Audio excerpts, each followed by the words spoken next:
Warm up my face muscles. Good evening, Blue Jays fans, and welcome to what is a slight therapy session for our friends here at the Jaybird Watching Podcast. I am Craig Borden. I am your host tonight. I am with Jason Lyons and my other new friend here, Ken Alfred. This is your new gang for what is heading into, unfortunately, a very premature Toronto Blue Jays offseason, fellas. It was a depressing weekend. How are you both doing? Well, I thought we were going to start talking preseason hockey based on the weekend that just happened. No, I'm kidding. I just hope my Sabres are not horrible. Yeah. to that point, I mean, I feel like the Mariners really outplayed the Jays basically in every aspect of the game. We often say, as a little league coach, the team that makes the least amount of errors will win every game. I don't care how well you hit. I don't care how well you pitch. The team that makes the most mistakes loses. And the Jays decided to save up a lot of those mistakes for these two games. And I mean, I think that it was fairly telltale in that game. They never really looked, even at 8-1, they didn't really look confident. There was no regular Blue Jay swag on the bench. There was no, there was nobody throwing seeds at each other. There was nobody having any fun. They looked scared is what they looked. I was about to say that the nerves probably got to them at this point. I don't know, especially after that game one debacle where we just couldn't really produce anything there. But I think they just, I don't know, did they choke or did they just freeze? Or did they just get too confident after they took that big lead in game two? I don't know. Yeah, to that point, it never felt comfortable. No. And I'm going to give you my single line review here. So, need to drink more heavily. But to that point, we'll dive into it here. Let's talk. All the hype on Friday. We have the first Toronto Blue Jays playoff game before, since 2016, when this team was on the point where we were very close in 2015. We had all the momentum after the Donaldson dash to get us into the, next round of the playoffs there and everything. This just, regardless of this was worse in me, opinion wise. We were all hyped up to the point where we were going to run with something to the point that, I was expecting this to be a ton more fun than 2015 and 2016. And then right off the bat in game one, guys, that momentum that we all gathered up. Yeah. Kind of. I mean, I feel like this may sound really silly, but I feel like this is a really good learning experience for this team. I feel like they have lost, and so that's not the point that I think that I'm getting at. I think the point is that they came into this ultra confident, and they came up against a team that was as good or better than them, and they just didn't have the horses to keep running, and the ones that did run ran out into center field and smashed into each other. Like, I mean, it's one of those, it's one of those situations where you look, game one was a bit of a misstep the whole way through. They didn't look like they were in it. They didn't look like they were ready to play. They got outpitched by that guy was throwing dimes. Luis Castillo was a god the other night pitching. Unbelievable. And then they go into game two and they're firing. They're up a couple of runs quite early, and it looked like a different game. And then you could just see the air leaking out. Like a balloon with a hole in it, and little by little, right? Yeah, and for me, like you have to raise the question, like, what is Bo doing going for that ball? That's Springer's ball for 100,000 years of baseball. The center fielder coming in, even if Springer doesn't catch that ball, if he keeps it in front of him, it's one run, no damage, and then it turns into a total mess, and it's. I don't know. It was so disappointing because Bo wasn't the same for the rest of the game. Obviously, Springer comes out, and you got to start making all of these, unplanned changes. Now you can't plan anything. Chapman could have broken his hand sliding into one. There's all these things that could have happened, but this was a preventable, sort of thing where, and I love Bo and I love his intensity and I love the fact that he's always willing to go for it. But there has to be a point sometimes in a good young player's life where he realizes that his center fielder is probably one of the better ones in the whole league, and maybe let him have one. Just one. Don't they actually? Don't they call it this stuff in the air, or do they're just so focused on it? Because I remember just teaching, like you said, little league coaching. It's like you got to call it. right? Yeah, Mine that one or looked something. like literally little Or league wave level them at that off, point. something. I'll tell you this much. I've never played in a stadium that big or with that many people yelling, but if you watch the one replay, you can hear the din get louder as they get closer to one another because the crowd is anticipating an amazing catch by Springer or by Bo, one of the two. Yeah. And so it's just the noise is coming up. It's coming up. It doesn't get it doesn't get quieter. And so you can see Springer is yelling mine from so far back. And he's yelling mine. And Bo's looking over his shoulder. So if he can hear him, he can only hear him with one ear, basically. And so, I mean, I get the aggression and I get wanting to get the out. But again, I think that you even your best shortstop defaults to your center fielder there and allows him to take the ball, make the play, get it in, and at least, like I said, that's one run. That is a totally different. That game goes a totally different direction if that doesn't happen. Maybe Romano could have especially closed when it. he got Romano already on the hill. Yeah, they could. Right, exactly. His confidence isn't now shattered because of what's going on. With everything that happened in that, he all of a sudden had to. Okay, now I have to do this. Yeah. And to that point, it should have never been only on him. They should have never even been in that situation. And we're going to get into what led to that eventually here in a few minutes. But that was the perfect summary, that play of what went wrong for the Toronto Blue Jays in both games. Yeah. So, Ken, do you want to jump in on that at all before I bring us back to game one? No, we can go to game one. I just said it hurts watching. And sorry, my last question before we get to game one is: did they actually confirm how long Springer's going to be gone for? I know he had I was concussion from what I understand, right? They probably won't even post it or say a word because the season's over with. Is kind of the mantra that you usually get out of that kind of thing. Okay. I mean, his elbow's been duzed for 2 months. So I mean, whether he's got a concussion or not, he needs surgery on that elbow. That should be the biggest worry. And I know we'll talk about this, on future shows and maybe even later on. But I mean, that compression sleeve that with the cranked up one that he was wearing on his arm is a super high grade compression sleeve that unless you've torn your elbow, you're not wearing that thing. So I think that partly played into it too. Like if you watch the collision, Bo barely got him with his hand in the head. He didn't hit him with his leg. He didn't hit him with his shoulder. He didn't hit him with his forearm. It was like he just kind of smacked him as they went across each other. I was surprised Bichette wasn't more hurt because of the way his arm jerked back. Yeah. But regardless of that fact, if he did have a concussion, it would have been a mild one. Like, I mean, just watching him go off, he seemed totally fine and aware. And, again, my take watching it was I'm surprised that Springer didn't get up and say, forget you guys. I might give this a try because I don't know that there is a concussion protocol in baseball. Like I know there technically hockey, is football, yeah, for sure. Yeah, it's similar. That's the only reason they're doing the eye check and all that kind of stuff right when they go for that. But to that point, it's nowhere near as in depth because baseball is not as contact of a sport as football. No. Or hockey. Although 2 concussions from baseball, 1 from hockey. Just saying. Yeah. Yeah, no. If you want to start with Craig, you want to talk about game one? Yeah, why don't we go do a quick rewind of game one here? Because at the end of the day, if you look at the paper, they had 7 hits. We had 7 hits. They had 4 runs. We have nothing to show for it. And the biggest pieces of that whole thing were the Blue Jays were getting those hits with 2 outs constantly for that whole thing. And the other thing, too, is you have to keep in mind that the pitching for the Mariners was small ball pitching.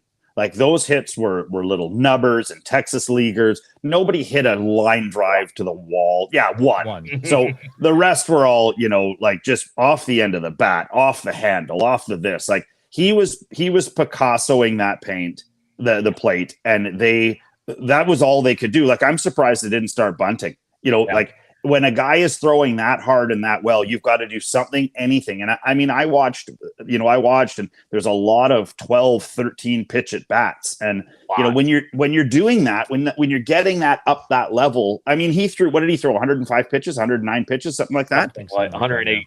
Yeah. I mean, I happen to pull the box score up. So that's a ton of pitches. And if you're getting 7 hits and a guy's throwing that many, you got to wonder where they're going. So again, I mean, I feel like the Mariners defense was smart.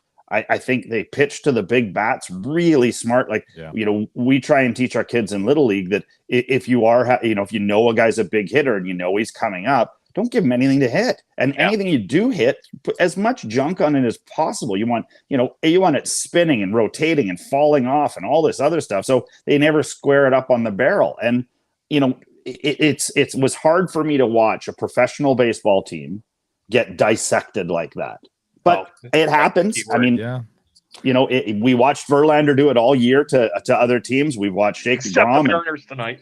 Yeah. You may want to check that. Somebody just sent me a message that the Mariners might have lost that game. I don't have access to look. Pull it up while we're just But if they did, we may have another story to talk about. Anyways, so that being said, though, like when Ray came in, when Ray pitched in game 2, I mean, he didn't have any movement. He was just throwing bullets, and they were smashing it. And you have to be a better hitter than that. Like Vladdy can't be swinging on an 0-2 pitch down 4 to try and hit it over the fence. He can't hit a 4-run home run. No. He can't do it. He needs to bury one into the outfield and run it out. Yeah. To your point on the Astros / Astros v Mariners, they were winning going into the 9th inning by 2. Yeah. They lost. Wow. So in the last 2 innings, the Houston Astros scored 5 runs, including a walk-off game-winning Yordan Alvarez home run. So wow, well, there you go. Jason, apparently you're minding the Twitter sphere here is actually paying off. There you go. I got my sources are coming in. I'm on my phone for the first time doing this, and so I've got people like sending me messages, and they come up, and I'm like, no, I didn't. I'm staring at my 2 good friends' faces in my own, talking about the Blue Jays. So that was kind of my take on game 1. They got out pitched. I mean, I don't know if I've ever seen that guy throw so well. And his rotations were unbelievable. He was throwing a fastball that broke back the wrong way. Like, I mean, he was throwing a fastball that gravity doesn't allow to happen. It was starting in and cutting out. And he was getting the call on most of those pitches. And then he'd come in and belt you inside, and you don't know what you're doing. Like, I watched Kirk strike out in that game, and he looked back at the catcher and the umpire just like, what just happened there? Like, was I even in here? Like, what's going on? The best hitter on our team as far as bat the barrel. Yeah. The Maple Leafs really did a great job during this playoff series, right? I agree. And maybe some. So Ken, I'm going to let you wander with the next piece of that conversation. Is after to Jason's point here, Luis Castillo just marched through us, and I'm wishing we threw a shit ton of prospects at him in the trade deadline. But outside of that, the next guy up out of the bullpen is Andres Munoz, and that gentleman, he was topping 103. Fastest pitch, I believe. For a playoff game, I believe that is an accurate statement. But it was just, oh man, it was hard to watch because the crowd was so into it. The towels were flying, and and then I think they beamed a few of us during the game. That I don't know if that shook the Jays' confidence, or maybe that, not to say that he would throw it on purpose, but just to get the nerves going. But they to that point, Manoah did it plenty too. Yeah. But I know it's like an old like my wife and I like to play tennis, and one of the most basic rules in tennis is when you're actually playing someone, you hit the ball where they're not. That's basically what it is, and you make them hit it where they don't want to hit it, whether it's up high, down low, or whatever. But Castillo did a phenomenal job with that. We just seemed like we were chasing after a few of those pitches, and like you said, we just couldn't get it. The 2 outs that we would before we finally actually start getting hits. You're just like, oh man, why couldn't this be like, no outs and we have 2 people on? But he just did a phenomenal job, and we did not have the answers for it in game 1. And like, I know we're going to talk about game 2 for a second, where we started to come alive. It's like, and usually we rely on our offense for some of that stuff. And I guess we'll talk about the pitching in game 2 as well, but a bit of the collapse of what happened on that one too, though. So most games, 4 runs is not safe for the Toronto Blue Jays. So that just shows the leaps and bounds level of what Castillo and Munoz did to be able to even get through this lineup. And to that point, scattering 7 hits. One of them was only an extra base. We went 0 for 3 with runners in scoring position. So that just shows you we didn't get a shot. After Castillo went after Castillo went out, you know, like you said, I was like, oh, okay, good. Let's get this guy out. You get a little optimistic. And then, I mean, that guy is a zombie. He came out and threw heat, and nothing bothers him. Ungodly amounts of heat. And he just stared a hole in everybody, and just, he was like, if you can't hit 101, you're not going to hit 103. Yeah. You know, And like, then get this, he's not technically their closer. right. That Jason He should be. Seawald Well, kid is so I supposedly saw been him- much back and forth with Yeah. him throughout the whole He- season. he I believe closed a couple of Seawald weeks had ago, though. 20 saves, right? Mhm. Or something like that. Yeah. So He closed a couple of weeks ago, and he was doing the same thing where he was averaging 101 to 102, and everyone was the I remember the commentator saying, like, we haven't seen anything like this all year. And it's like, I look back and I'm like, yeah, you have. That's all he does. He all he does. just throws shoulder blasting But heat. then to your point, the spin rate is nuts. You guys, Ken, I'm sure you saw it the other night. That thing's coming in and it goes whoosh all of a sudden at 103. So not only is it 103, but it's not holding still. Yeah, My God. yeah. He must be Ricky Vaughn. That's all I'm saying, man. Ricky Vaughn. Ricky Vaughn in another life. There you go. So to that point, I'm hoping that our the Ricky Vaughns actually beat up on the Yankees. Hope so we'll get to that. so. So unfortunately, game one was a wash. We were never going to get anything going. It was just good luck. Manoah had some ups and downs. The bullpen held things out to keep it a 4-0 game, but we just couldn't get over that hurdle. Going into game two, it felt like there might be something different. We had the fact that we know Robbie Ray pretty damn well. He, his career gets resurged in Toronto, gets that injection that it needs. He becomes the Cy Young Award winner for 2021 as a Toronto Blue Jay, but unfortunately we missed the playoffs by one season, so we really never got to see what he could do in postseason baseball. Here we are in 2022, and not only is he facing the team that he won the Cy Young Award with, he's basically facing the guy that replaced him. And it's almost mind-boggling, the comparison between Gausman to Robbie Ray. On paper, to statistical levels, they're almost like the same guy. Like if I took them and shuffled them up and then told you to pick which one was Robbie Ray or Gausman, Flip a coin. I guarantee you're going to get it wrong 50% of the time. Well, unless of course you can see their pants, and then you That could would be pick correct. one out right That's away. always been his And thing, one has Robbie a Ray with the full tight arc. pants. I don't know. Somebody needs to talk to him about it, though. It's not There cool. was a Blue Jay Japanese player that actually was apparently looking for thin, tight pants or something, and he found a pair of old Robbie Rays that were Oh, yeah? brand new that had been worn. Koska, he was on the team for 5 seconds. I'm forgetting his name. Start with a K. But anyway, to that point, apparently it's a normal thing. But it's Mr. Ray too tight pants. And Too I'd tight rather Pants. There's an SNL skit where they talk about the tight pants. Yeah. there you go. We should be playing that. So that battle already had all the epic proportions to, be very competitive for the Blue Jays. We ended up finding out very quickly that Robbie Ray and Gausman were dueling for a couple innings, and then all of a sudden, the Blue Jays open up the floodgates and run away for 5 runs right off the bat, and then we were gifted a few other runs on some pass wild balls, pitches and and stuff like exploded that. stuff for the end of Robbie Ray's start there. So, Ken, I'm going to let you run with the first being of this. How that game led you up to, we're going to take this, and just give me your mental process here. Well, the funny thing is that I'm watching the game. We're starting to come alive. It's starting to look like the Jays of old in the beginning, where the offense is really hitting on all cylinders. We're getting on base. We're hit Teosco. Oh my God. Almost he gets a hit. It's a home run. Right. And the funny thing is, I don't know if you guys remember the last episode. Remember we had picks for our MVPs of the potential, what it is. And I think, Jason, you had Chapman, right? Chapman. I have it right here. Yeah. Mine was Jensen, and he was also really good in the series as well. I was very happy to see that. And sorry, I can't remember, Craig. Who did you pick? Who was your MVP? I had Merrifield. Merrifield. Okay, Merrifield. And Who didn't have that series? There was a couple hits where I thought that he was going to be the igniter to it. It happened in both games, and it just never. Yeah. No, unfortunately, we didn't hit well on the second. Like I'm talking about like the ones we were expecting, like Bichette and Vladdy and stuff like that. Vladdy was 1 for 5 1 for 8 in the entire series, so he just couldn't get it going. He couldn't. I don't know if it's because the Mariners really did a great job figuring out where to pitch to him, that he just couldn't hit the ball the right way he normally does. But yeah, like I think when I was watching the game and seeing, okay, we're up by so much, and we're like, okay, but I agree with you.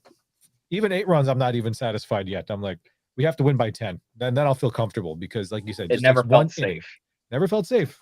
This is the playoffs. In the regular season, I think they take most teams are down that by that much.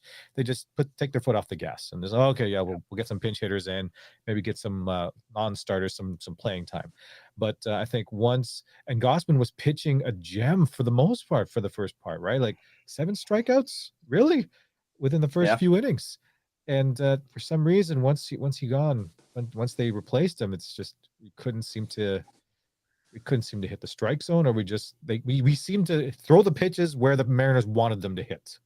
And the bullpen, and to that point, were you guys there at that time? He was 1 out away from getting out of that inning. Who, Tim Mesa? No, Gossman. Oh, right, yeah. What do you left him in, or did you think that going to Mesa was the right call at that point? Because it wasn't. He came in for 1 lefty, and then it was another righty after that. I would 100% have left Gossman in. 100%. He was throwing well. He had control of the inning. He had battled himself back to get 2 really hard outs, and you have to let him finish that. You have to. It doesn't matter who's coming up. The hard contact to the wall. Come on. What did he do to that ball that Mesa hit? That was hard contact, all right. It still hasn't landed. I think it might have landed in your front yard down in Buffalo, Craig. Like, I mean, geez Louise, it was hammered. And just to be that guy for a long time during that game, I kept making from our Twitter account, I'm pretty sure I can hear you right now, Toronto. Yeah. Mind you, there's this giant lake between us. I mean, it was just, like to see it happen. And I think worse for me is that you could see that it was a poorly executed pitch. It wasn't that it was an excellent hit. It was right down Main Street with no cut on it.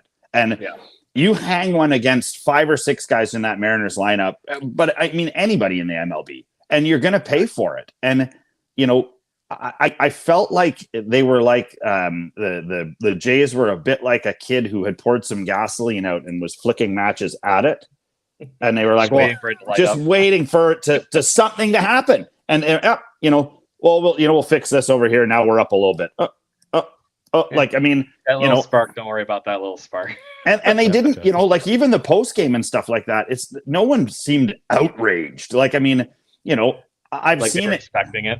Yeah, like it's like it's like at a certain point in that game they gave up and they just were like, that we're just going to lose here. And if we don't, and we get lucky and we hang on, then great, but we're going into the next game with no confidence. Like, I mean, had they won that game, I still don't think that they would have beat the Mariners. I felt like they've taken somebody lighting a fire back under their ass.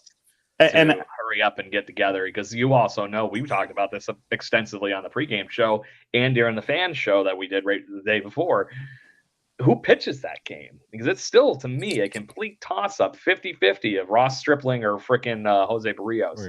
Yeah. And honestly, I think that right there is the biggest letdown to me for this whole postseason, is that we never got to see Ross Stripling actually get that start that he probably earned. Did for sure. He earned for sure. Yeah. But yeah, Ken, where are you? What are you thinking as far as you leaving Gossman in to try getting that last out? You have to. I mean, there was nothing wrong with like, I totally agree with Jason in that point. I mean, it was just for one batter or something too, right? Like you just mentioned before, it was just for one. I'm like, he's been pitching 2 outs. Let him finish. Yeah. I don't see why you need. I'm wondering how much that actually let the wind out of their sails. That move, and to that point, mind you, I love John Schneider. I think that is the first move I've questioned him. Like, not literally 100%. What do you guys think about that move possibly being his downfall? I mean, there's lots of guys out there that the Jays could be going after. I know they liked what they saw from him for the remainder of the year, but I mean, that's a big mistake at home in the playoffs. Like, but it is still a gut check. You know what I mean? Yeah. It was his decision. He's owned up to it. He goes, I thought we could get out of the inning quicker and more efficiently with Tim Mesa. And I would say if you were drawing that up in a video game, the video game would have probably let Mesa win. Yeah. You know what I mean? But to that point, Mesa's had a little bit up and down last few weeks of the season. So that's what, when he brought him in, I'm like, oh God, you know, I had that wince. And it's the same thing that I said for the last month about watching Jimmy Garcia stroll out to the mound. I'm going to make to you guys, you haven't heard this reference yet. Those two guys to me are Jason Frazier from the Angry Bird Blue Jay years. Do you remember him coming out of the bullpen? Yeah. He would raise it to the point where the bases were loaded or something like that. We would have gotten 2 outs in that 5-batter time frame, and then he would finagle himself out of it. And that's how I've seen Jimmy Garcia and Tim Mesa for the latter part of this year. Yeah. Their numbers are great, but that's not what you've done for me lately. Yes. For sure. Right now, I would have been because David Phelps has been on point, I would have rather watched him come out there and get that last out or something like that. And then Anthony Bass was the next I was about to say Bass too. I'm like, oh boy. That was a tough one. But to that point, I think what hurt him was the fact that he hadn't pitched in forever. He's one of those guys that just kind of needs to keep the clock going, you know, to keep that game speed. Yeah. And that scared me when he brought him out after basically a week and a half of not pitching. It's tough. I mean, you know, we always, you know, I'd like to think that, you know, everybody at home is thinking that this is how, you know, like how you would talk about with your friends in the bar or, you know, whatever. But I mean, it's so easy to second guess. And I feel like, you know, for being a sports fan as long as I have and watching at all kinds of different levels and, you know, cheering for the Jays and for, you know, for other teams and whatever the case may be, when you see things falling down around you, there's very few times you see it come back up. And I don't feel like I ever gave up hope necessarily, but you know, I think but there was this like edge of your seat thing all of a sudden. Yeah. And it wasn't riding the upward roller coaster we had going on. And then it was like, literally. And there's so many things too. Like, I mean, like even, you know, when that home run was hit, that wasn't the end of the game. That wasn't a walk-off. They weren't down at that point. They were still up a couple of runs. And, you know, the really good teams like the Dodgers from last year and you know, the old Braves teams and stuff like that, they never gave up on a game. It was never, ever, ever, ever over. Like some of those, and even the Cubs when they won the World Series. I mean, how many times were they down in all of the series that they played? Yep. And they were just like, march on. We just need some hits. We need some guys on base. You know, what do they say? A blast and a bloop. And yep. I mean, they live that. You said it again. You said bloop. Oh, sorry. But it's one of those things where, you know, where the Jays have to mature. They're going to probably have to weed out some of the people they do have, you know, and bring on some, I think they need 1 or 2 veteran talents. Guys that you can count on to put the ball in play that, you know, calm a team down. I know that, you know, when we last talked, we were talking about sort of Springer and a few other guys being sort of that, you know, stir that draw this kind of thing, yeah. And I mean, it's hard because it would have been nice to see them go farther and then be able to make those calls, because I think now that need in the offseason changes. You know, they from going from what potentially, if they get a couple of rounds in or even make the World Series or something, awesome, great. You know, we don't have a lot to work with or work from. We had a great year. Now there's all this second guessing. So, yes. You know, so it creates its own scenarios that, I mean, you know, that'll keep us busy all summer long, I think. Will be. Or at least all off season. So, but to that point, so let's go up to, obviously, that point we were capped out on runs. It's now like 8-3, correct me if I'm wrong. So now we're starting to see the hamster completely fall off the wheel, and things are starting to go the wrong direction. All of a sudden, you get a single where JP Crawford scores after he just hit a nice double. You know, now it's 8-4. Okay, they bring in Anthony Bass. He walks a few people, and the bases are loaded. Then you bring Jordan Romano in, hopefully to salvage and right the ship here, which I will tell you guys probably 9 times out of 10 works perfectly. We've seen him do that how many times this year where we see him pick up 6 outs for a save? It has worked. It's not something he has never done, like most closers in Major League Baseball that don't do that these days. Even when back in the day, Trevor Hoffman didn't do that. Mariano Rivera barely even had to do 4 out saves, things like that. So, Ken, as it went, now you're with a very momentum-based movement from the Mariners, and you have our closer on the mound, and you would think that that would be the way out of it. Unfortunately, things happened, and it's included the bloop that we were alluding to with Bo and Springer, and that was the nail in the coffin, I think. But just, give me your. It deflated it. There's no way to go around it, right? So, like I said, I totally agree with what you guys were saying. That Romano 9 times, or even 9.5 times out of 10, getting those outs, and all the circumstances are leading up to it, and then of course the collision happens, and I think that must have shocked him altogether, right? Just I don't know what else to say on that, because I'm just looking at it. I'm like, wow, he gave up a couple of runs when I don't think he should have, but you can't, what can you do? I'm just worried that this is going to mess up a lot of the Jays, moving forward.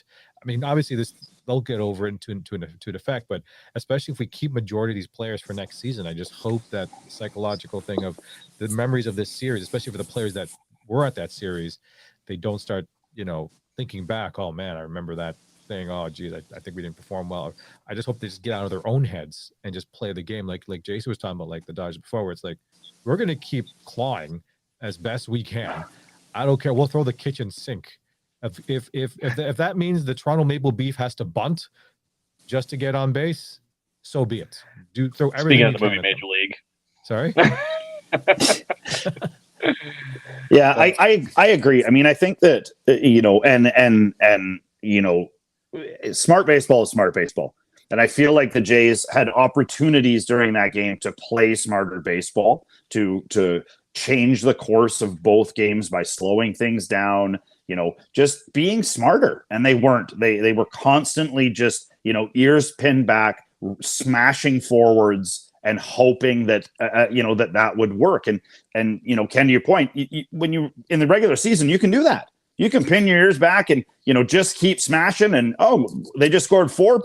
We're just going, we're going. And so it's one of those things where you have to realize that playoff baseball is so much different. And I mean, it took the Dodgers, 6 years to finally figure it out. I mean, the Astros about the same, 5-6 years of being really good teams and just not winning. And, when you look at the teams who are consistently in the playoffs, those teams have figured it out. Those teams have the ability to be able to take a game, slow things down. You throw a Trey Turner up there. He lays down a bunt. He gets to first. He steals 2 when he shouldn't steal 2. And you're just like, wow, you're just completely manufacturing what just happened there. And the other team is immediately on their heels, because they're like, wait a second, we're up 6 here, and Turner's taking 2 on a guy that throws 99. That's the kind of thing where and it's not that they're being overly aggressive. It's they know they can do it. They're confident, and they're smart enough about the game of baseball to know that can be done. Know to steal a base, or to lay something down, or even just to get in there and like we were talking about before, have a 15 pitch at bat, foul off everything, and let this guy's arm start to burn a bit, and then you start to go for the jugular after. But I mean,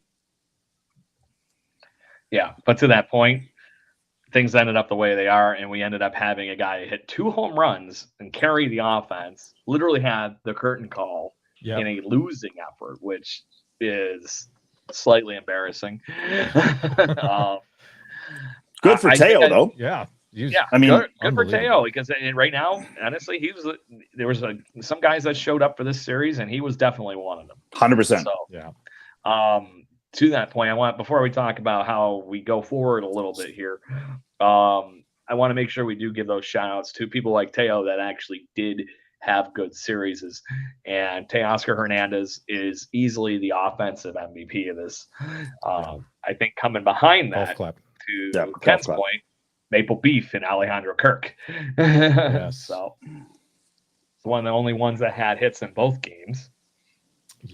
Chapman was good. Jensen was good. Chapman had a couple hits in each game. Espinal did really well in game 2.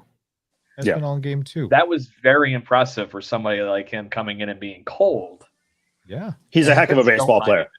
Correct. I think that's what we figured out this year. He is a very good baseball player. I mean, that's a guy that the Jays want to lock onto and hang on to. I feel, yeah, I mean, but Moneyball says you don't want to get rid of him. Not yet. You've got probably 2 more good years out of him on a decent contract. Cheap. Yeah. But to that point, second base technically was a little bit of a wild card for us this season.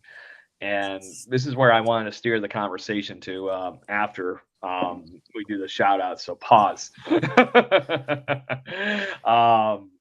Is there anybody else you wanted to shout out to in the midst of this? Because the only other one I could think is Danny Jansen had a couple of nice hits and 2 RBIs in that second game as well, continuing his postseason dominance. Because don't forget, he was the one in 2020 that had the only offense with 2 home runs in the one game. So good stuff. Yeah. Okay. And then I do want to make sure that we do give Gosman a tip of the hat, because that was a solid start from him. It went off the rails a little bit, and he got charged some unearned runs. I think they're not fairly at the end. Yeah, if you put your $100 million man out there, the expectation is your $100 million man is going to give you a lead that you should be able to win with, and Gosman did that. And he did his part. I felt terrible watching him sit there in the dugout, just watching it crumble all around him. And my hope is that the young pitchers for the Jays took a look at that and watched how he wore that like a pro. He sat up there on the rail. He didn't move. He didn't go downstairs. He didn't do anything. And when the guys came in, he was high fives. He was smacking backs like a pro does. And it can't feel good. I mean, we've all been in sports situations where you've done a good job and you feel like things are unraveling and now you don't have any control over it. And, perfect analogy, because you have the Phillies hat behind you. 1993. What did you see Kurt Schilling doing when everything was going to shit? He was hiding behind towels. Yeah. Like this the whole time, trying to tune everything out. And that's the same. I'll give credit to Manoah for that same thing. He was up there with the gang trying to do anything wearing it, motivate his team up. And those are the kind of things. But we've seen that from him all day, every day, because he was a position player for most of his career. So he's used to being with the gang, not cutting. He's going to be a lifelong pro. He's going to be a guy who's around the game until he can't play anymore. Like you said, like whether he can't pitch, go play the outfield. He loves the game. He's born to do it. And it was really nice to see some of those guys really, really, really where I feel like a guy like Bo went into the dugout a couple of times and tossed his bucket and on the subject, and I know we haven't breached this yet, but who gets their haircut the day before a wild card game when your thing is your hair? I know. I mean, when he came out for warm-ups, I was like, yeah, even do it the next day.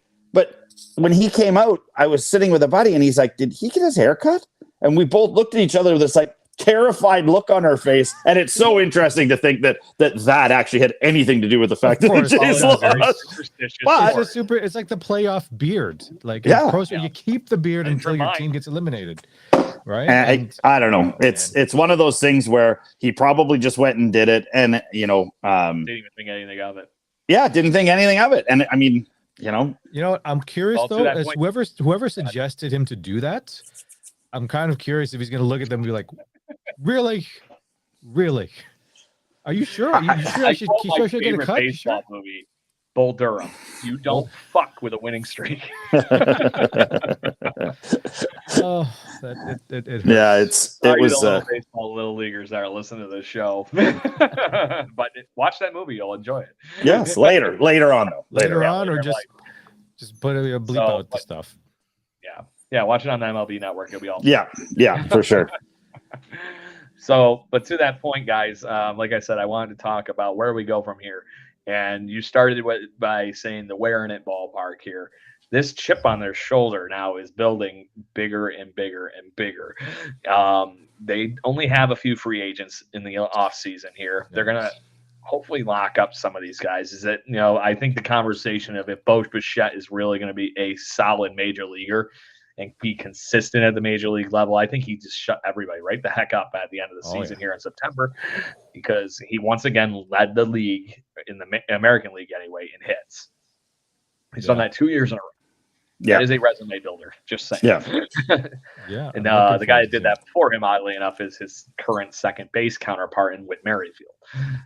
Yeah. So to that point of where you were going, there is something missing from this equation. And this is starting to reek of these same kind of things where I am a Buffalo Bills fan for anybody that is new to the show and hasn't been listening, as I live in Rochester, New York, a whole hour away from Buffalo. So, but to that point, screw the Yankees and screw the Red Sox. I'm closer to Toronto.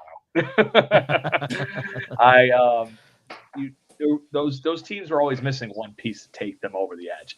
I don't think this is that same situation where they get to the show 4 times like the Bills do and choke in that last minute. But to that point, this is starting to look like the 89, 91 teams that they just didn't have that last bit to drive them over the top. And then all of a sudden in 1992 and 1993, you add a catalyst like Dave Winfield, Paul Molitor, whoever that might be. Are you thinking that we're in that ballpark to where this has got to be that tipping point? We have the core. You have solid players. You do have some, this is the last year of Hyunjin Ryu's contract. There's going to be freed up money. Yeah, exactly. I was going to bring him up on a different issue, but okay. But to that point, the financial chains aren't binding us horribly outside of, Springer, Gosman, and a few others. So, trades, free agency. Do you see that that's where they bring in this last piece? And what position is that currently filling out for you? I'm going to let Ken run with first. That's a hard one. I can't think of one right now because I'm just trying to think. It doesn't have to even be a name. No. You I was could just say thinking they're going to find that starting pitching ace that they need to just make this the triple-headed monster, between Gosman and whoever. Because I would have normally said before, I would have said catcher, but then I'm looking at like we have a really good catcher roster right now that we got 3 awesome. What was it? I'm looking where the camera is. 3 awesome catchers right now that I'm like, oh man, how are they gonna divide that up, right? So it's not a catcher, and we got really decent pitching. So I'm like, all right, we got let's see, fluff here. So we got Springer in the set. I'm just thinking, I don't know, maybe an outfielder or something like that, or just something that, because I think like you said, we have a lot of core pieces already, and we're missing that one. It's like with the Raptors, once Kawhi Leonard came in, for some reason we won the championship, and I can't think of that. They're missing the Kawhi. They're missing the Kawhi. That's what they're missing. Whatever that is. I think it comes down to, and you're right, Ken. I mean, I think it comes down to either being an outfielder who maybe isn't an everyday outfielder. Maybe he's a guy that comes in and smashes a couple of DH home runs. Yeah, I was gonna say DH maybe. And can walk in a pinch hit situation. He's gonna, at least he's got the charisma or something else to get the fans on their feet and all the rest of that stuff. Or it's gonna have to be a pitcher, and it's not necessarily gonna have to be a starter. I mean, I know we've got good closing. There's so many guys out there, but I think it breaks down to being, we're very solid on the infield. It's one of those things where I think that the small things are going to be the big things next year, and if they can just get one guy who's either got the name or the game to get it done, it'll push them over the edge. Yeah. It could also be just due to just lack of experience as well. Like, we have a fairly young team. We have a few veterans on there, but I think we need that veteran presence to really keep the young guys in check, and especially for like the ones like the Vlads and the Bichettes who didn't really perform very well in these last couple of games, but just like you said Bichette was like knocking things over, but someone just kind of like to get him to calm down, just to cool, like don't lose focus now. Yeah, we're kind of down, but we can do it. Having that person. Woosah. So anytime you can get a Bad Boys reference in the show, that's a good one. Yeah. That's how I was all day on Saturday, just saying. I was sitting there like a child holding a bottle and sitting there going, woosah. What do I do now? I almost want to throw my couch out the window, but yeah, that's another story. So this isn't signing Aaron Judge. I don't it's not like something like that, I don't think. Because, by the way, just to say he broke the American League home run record, I ain't throwing a brick of money at that for a guy that's going to want way too much money. Yeah. But there is an interesting aspect here that somebody like Trey Turner is actually possibly going to be a free agent. There's guys like that. There's also young, talented guys that are on teams that suck. I'm looking at you, Miami Marlins. They have probably the best pitcher in the National League right now is Sandy Alcantara. And what are they going to do with him next year? They're not going to go out and free agent spend like crazy. They lost Derek Jeter in their owner's office. The GM is basically the only continuity, and she's been doing a really good job building up a, major league ready team. Yep. But the Marlins, the Reds, there's all these teams that are still in that rebuild phase, but they don't really have it solidified yet. So they're still going to be trading Major League Baseball pieces to try getting that. So I think there's those pieces that we can get. But to that point, I wouldn't have a problem with them turning around and throwing a brick of money at Trey Turner, a guy that knows how to win baseball games. This guy's been on the two World Series championship teams in the Dodgers and the Nationals. But what do you do with Bo? I have a strange feeling that if you threw a brick of money at Trey Turner, he's playing second base every once in a while for the Dodgers as it is anyways. And honestly, I think his arm is better at second base than moving Bo over. Right. Well, for sure. There's tons of guys out there that, and I think that, go ahead, but there's a few weird ones, I think, as well, where like we'll get into this on the later show where we get some deep dive research into the. I'm just giving you guys that are winners here off of the free agent. Yeah. That's all I'm saying. Yeah. So if you bring in like Dansby Swanson, another free agent shortstop / second baseman, he's a gamer, Swanson. Woo! Yeah, and that's the kind of thing that, and he's that weird case that even though he's getting older, he's getting increasingly better every year. Unreal. No offense, he was kind of garbage to start off right when he got to Atlanta from that giant trade from the Diamondbacks. So, but there's some guys like that, or maybe it's just getting somebody like Edwin Diaz that'd be just a ridiculous monster bullpen at the end paired with Romano. I don't know. There's a lot of things that they can go through this off season, but I think amongst our gang here, the agreement is catalyst. Yeah, for sure. Yeah, absolutely. That one. We need a Rodman. Yeah. You know what? Bring back Mookie Wilson. That's what we need. Yeah. I thought Jason was trying to bring Matt Stairs out of retirement there for a second. That's where I thought he was going. Kelly Gruber. Or random other name. JD Martinez. There's your outfielder DH. Yeah, he's I think that one might be pushing the old man envelope. Cheaper. Yes, but he knows how to win.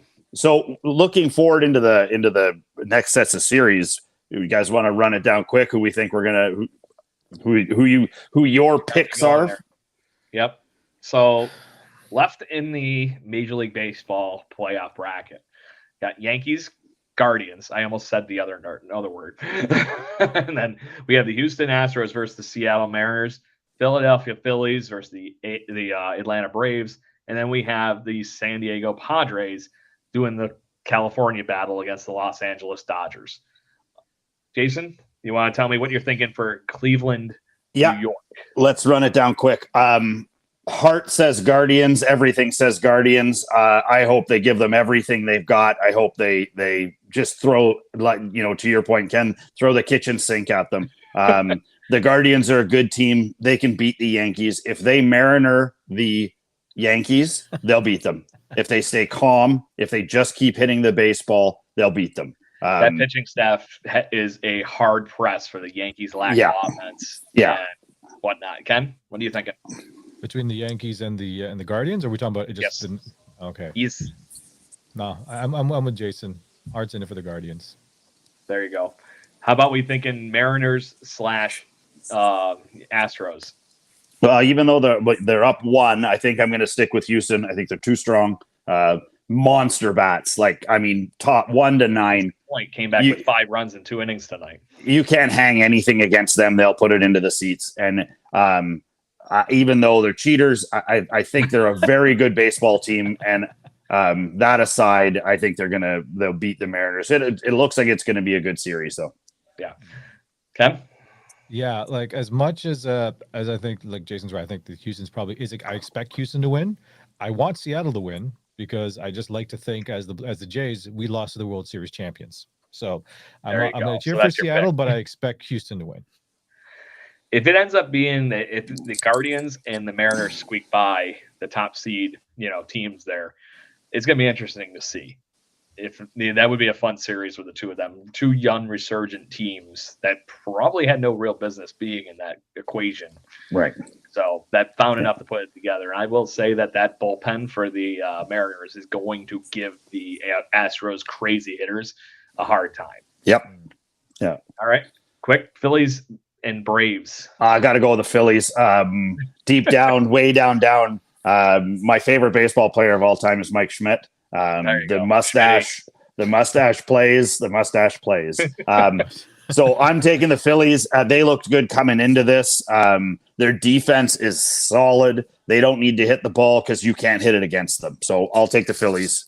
Yeah. No, they are very impressive at this point, and they got the momentum on their side. Ken? Yeah, same here. I think the Phillies will definitely take it. I'm not a big fan of the Braves just because I've seen them win a lot before. I'm like, I don't like the Braves. So go Phillies. That's so Canadian, by the way. I don't like them because they win a lot. They win a lot. I can't tell you how many times my father has said to me, I don't like them because they win a lot. And I'm like, what? Like, I don't like that Sidney Crosby guy. He wins too much. Yeah. What? I was like that with Jordan during Jordan in his prime. I hated him. I respected him at the end, but I hated him before. I'm like, can't you give, Charles Barkley one? Not even one. Yeah, for the love of God. And I'm glad my son is out of earshot because I can't not cheer. I have to cheer for a team that wears brown uniforms. I have to do it. The pod. And by the way, anybody try and go to Fanatics or any of the lids or any of that and try and get a Padres hat. Good luck with that. You can't get the brown ones. You can't get the City Connect ones. You can't get anything Padres right now. They're the hottest team in baseball, certainly for gear and merch and all the rest of it. And I'm not a big Manny Machado guy, but I'd like to see them get past the Dodgers. The Dodgers have had a pretty good run here. That being said, again, we have two big Dodgers fans in the house, so I won't be disappointed to watch the Dodgers go by. But Same here. I just don't need the Dodgers capitalizing more on that rivalry. I want to see the Padres take them to school a little bit, and maybe it's just me with this whole Fernando Tatis thing going on with how he. He's hurt all year. He's collecting a ton of money. He's now out on roids because he can't do anything because he tested positive and all the nonsense around that. I just want to see him win one without him, just to be a dick. Well, he still gets one though, right? Like that's the problem. Is he's contribute to it? It's gonna be that I don't know.